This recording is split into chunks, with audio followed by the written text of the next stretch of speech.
They're driving us to the location. We need to pass through quickly. Here we are under the net. I don't know how visible it is, but we're already moving through this tunnel. Just now, 2 guided aerial bombs landed nearby, and there are a lot of drones right now, a ton of them. They're constantly buzzing, not letting us work until we figure out if they're ours or not. Once again, the situation.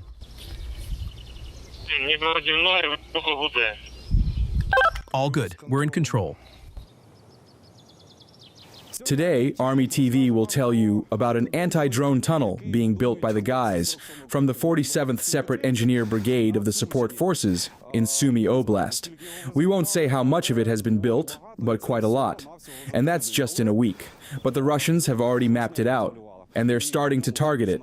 We'll tell you how it's being built, what it's made of, and how relevant and effective this concept is right now. Look, many roads, communication routes, so to speak, for our army are becoming dangerous. And many soldiers keep saying that we need to build these anti-drone tunnels. How do you assess the effectiveness of such tunnels? And how urgent is this need right now? In 7 days, 7 drones were shot down during attacks on our personnel. And in this case, we've had instances where a drone attacked a vehicle and hit the net. I'll put it this way. It mitigated the impact. Neither the vehicle nor the personnel were hit. The vehicle was on this very section? Yes. Right now, by the way, it's roughly 300 meters from here, where it all happened, let's say.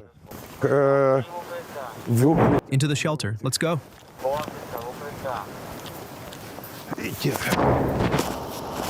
Over there. There. Why did we leave? In this case, a guided aerial bomb has been announced. That's why we need to leave and minimize risk. The simplest thing for that is a good forest strip with a low area. A few days ago, the guys said an enemy drone managed to break through this net, and it hit the asphalt. We can see it damaged it. Well, drones are constantly flying here. Russian reconnaissance sees that the guys are doing something here.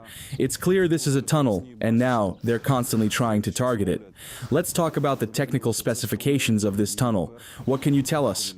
It's divided into 2 types. Where tactical level roads intersect, it's roughly this kind of setup.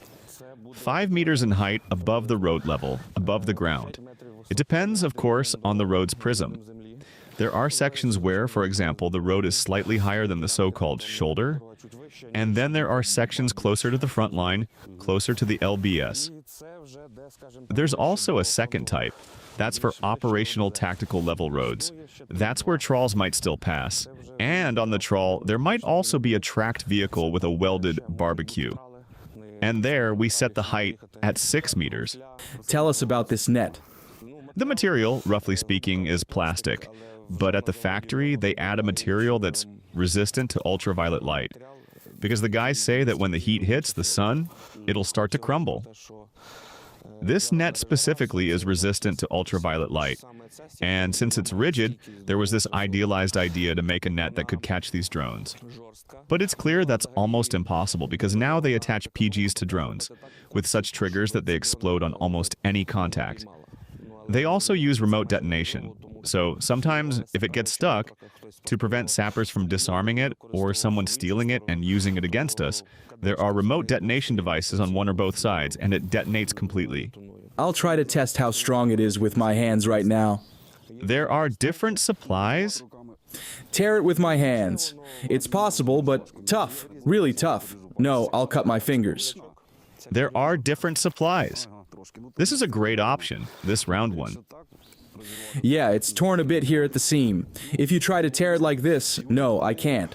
It's pretty strong. And you made these evacuation cuts along the length here. That's not a cut. It's the end of a net row. It's 1.7 meters wide. We leave it like that for the guys. So they can get out and hide somehow. What if you reinforce the corridor with rebar like this? That's how our comrades from State Transport Special Service work. They have a metal version, not wooden. Not in this direction, but in theirs. That's way cooler. In terms of speed, in terms of strength? In terms of strength, speed. What's this corridor called? Anti-drone. FPV. Anti-drone. FPV. There are cases where lancets break through the net, cases where a wing breaks through or tries nearby. This is for FPV. The frame and net are designed to stop specifically FPV-type drones. Right now, there's one section, in this direction, where the enemy is already using optics and setting up ambushes beyond the tunnel without issue. They can fly inside the tunnel, but they do it beyond the tunnel. Logically, they understand there's less maneuverability in the tunnel, less chance to hit. They hide somewhere beyond the tunnel, set up, and that's optics, and they strike beyond the tunnel. Trouble. But we do what we can. What I like most is reading the comments. Since February, these TikToks started appearing on Facebook, photos, videos. There's a lot of hate about it. I mean, we're soldiers, we have a task. We're trying to do what's assigned to us, and we're asking, please let us try this. It'll be faster. It'll be more interesting. So what's the takeaway? If it gives even a 1% chance that the task will be completed, that it'll protect all the personnel, then of course it needs to be done.